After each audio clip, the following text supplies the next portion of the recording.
අයිබෝන් කියලා පිළිගන්නවා ජීවා සිම්පල් ලයිෆ් YouTube channel එකට. නම් එන්නකෝ අද කියලා දෙනවා රසම රස පුහුල් දෝසි හරියටම හදන්නේ කොහොමද කියලා. කඩෙන් ගෙනාවා වගේම පුහුල් දෝසි ගෙදරදිම හදාගන්න ඔයාලත් කැමතිනේ. ගොඩාක් අයට හරියට හදාගන්න බැරි දෙයක් තමයි මේ පුහුල් දෝසි. මේ බලන්නකෝ මම හදපු පුහුල් දෝසි වල ඇතුළ ජෙල් එකක් වගේ හරි ලස්සනට තියෙනවා. ඒ වගේම තමයි රස. එහෙනම් අපි බලමු පුහුල් දෝසි හදන්නේ කොහොමද කියලා. පුහුල් ගෙඩිය දකිනකොටම ඔයාලට කතන්දරයක් මතක් වෙනව නේද?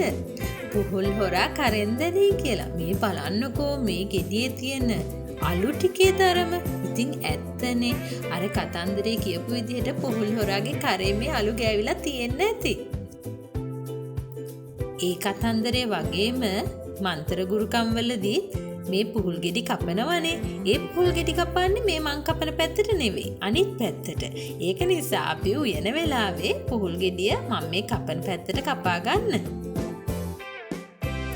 පුහුල් දෝසි හදන්න පුහුල් ගෙඩියක් තෝරගනිද්දී අතේ හොඳට අලු ගෑවෙන පුහුල් ගෙඩියක් තෝරගන්න ඕන. මේ විදිහට කපා ගනිද්දී හරි පරිස්සමට කපා ගන්න ඕන. කපද්දි ටිකක් ලිස්සලා යන්න බලනවා. ඒ වගේම තමයි මේ කොළ පාට ලෙල්ල කොටස ටිකක් ඝනකමයි. අපි මුලින්ම මෙන්න මේ විදිහට පුහුල් ගෙඩියේ මැද කොටස අයින් කරගන්නවා. මැද කොටස් ටික අයින් කරගත්තට පස්සේ අපිට පුළුවන් කොළ පාට කොටස් අයින් කරගන්න. මේ ලේසියෙන් වගේ කපනවා පෙනුනට මෙන්න මේ කොළ පාට කොටස කපා ගන්න ටිකක් අමාරුයි. ඒක ටිකක් හයියයි. ඒක නිසා ප්‍රවේශමෙන් කපා ගන්න.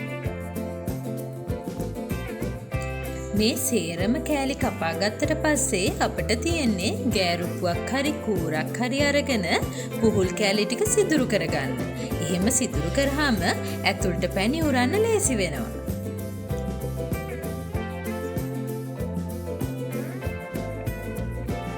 මේ විදිහට සිදුරු විදගත්තට පස්සේ අපි මේ කෑලි තරමක් ලොකුවට කපා ගන්න ඕන.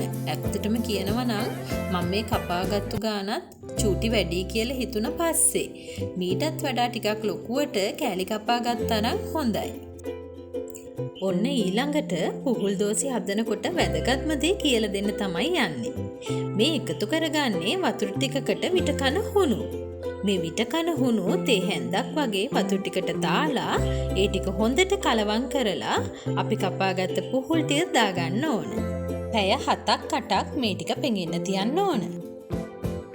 පුහුල් කෑල්ල වටේ හයිය වෙලා පැණිවල හිමිහි කරනකොට පුහුල් කෑල්ල කැඩෙන්නේ නැති වෙන්න පුහුල් කෑල්ලේ හැඩේ ඒ විදිහටම තියාගන්න මේ ක්‍රමය වැදගත් වෙනවා. කුණු වතුරේ පෙඟෙන්න තියපු පුහුල් කෑලි ටික 5-6 වතාවක් හොඳට හොද ගන්න ඕන. අපි බලමු කොච්චරක් තියෙනවද කියලා. පුහුල් කිලෝ එකක් වගේ තියෙනවා. හොදගත්ත පුහුල් ටික නටන උණු වතුරට දාලා විනාඩි 10ක් තඹ ගත්තට පස්සේ පුහුල් ටිකේ වතුර හොඳට මිරික ගන්න ඕන.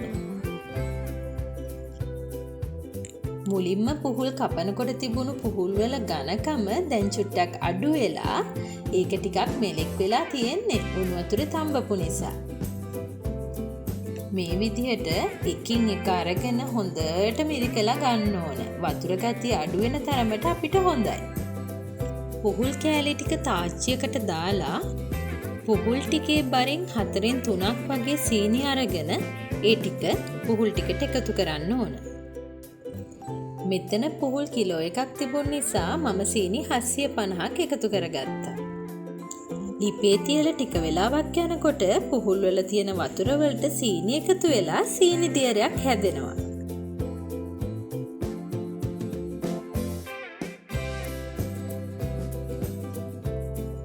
මෙන්න මේ වෙලාවේ ලුණු චුට්ටකුත් එකතු කරගන්න. තවත් විනාඩි 5ක් විතර ලිපේ තියලා ලිප ඕෆ් කරලා අපි මේ පැණි ටිකේ මේ පුහුල් කෑලි පෙඟෙනකන් පැය 3ක් වහලා තියන්න ඕන.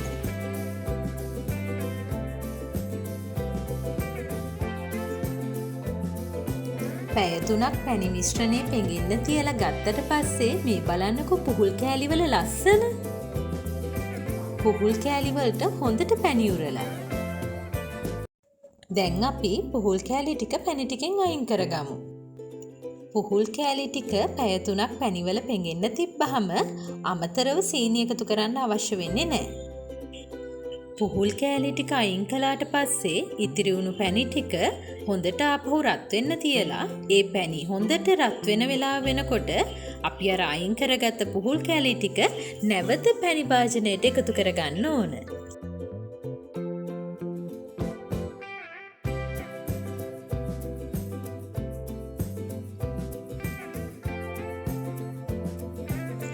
ගින්දර සාමාන්‍ය ගානට තියාගෙන පැණි ටික හිඳෙනකම්ම අපි ලිපේ මේ ටික තියාගන්න ඕන.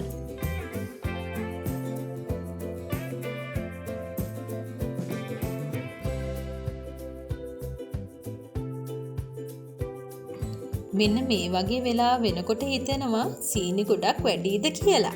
ඒත් ගණන් ගන්න එපා. තව චුට්ටක් වෙලා ලිපේ තියෙනකොට බලන්නකෝ මේ කෑලි වටේට තිබුණු සීනි ප්‍රමාණය චුට්ට චුට්ට අයින් වෙලා තාච්චියේ සීනි ටික වෙනම ඉතුරු වෙනවා.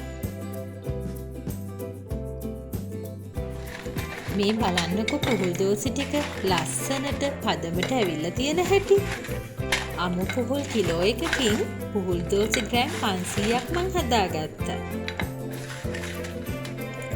මේ වගේ ලස්සන වීඩියෝස් බලන්න මාව සබ්ස්ක්‍රයිබ් කරලා බෙල් අයිකන් එකත් ක්ලික් කරන්න.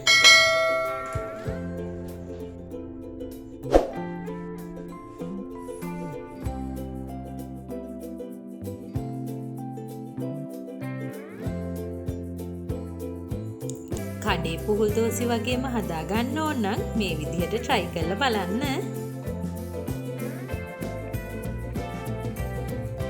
මේ හදපු පුහුල් දෝසි ටික එකින් එක අරගෙන භාජනයකට දාලා දුන්නේ මගේ චූටි කෙල්ල. එහෙනම් ලස්සන වීඩියෝ එකකින් ආපහු හම්බෙමු. ගිහින් එන්නම්.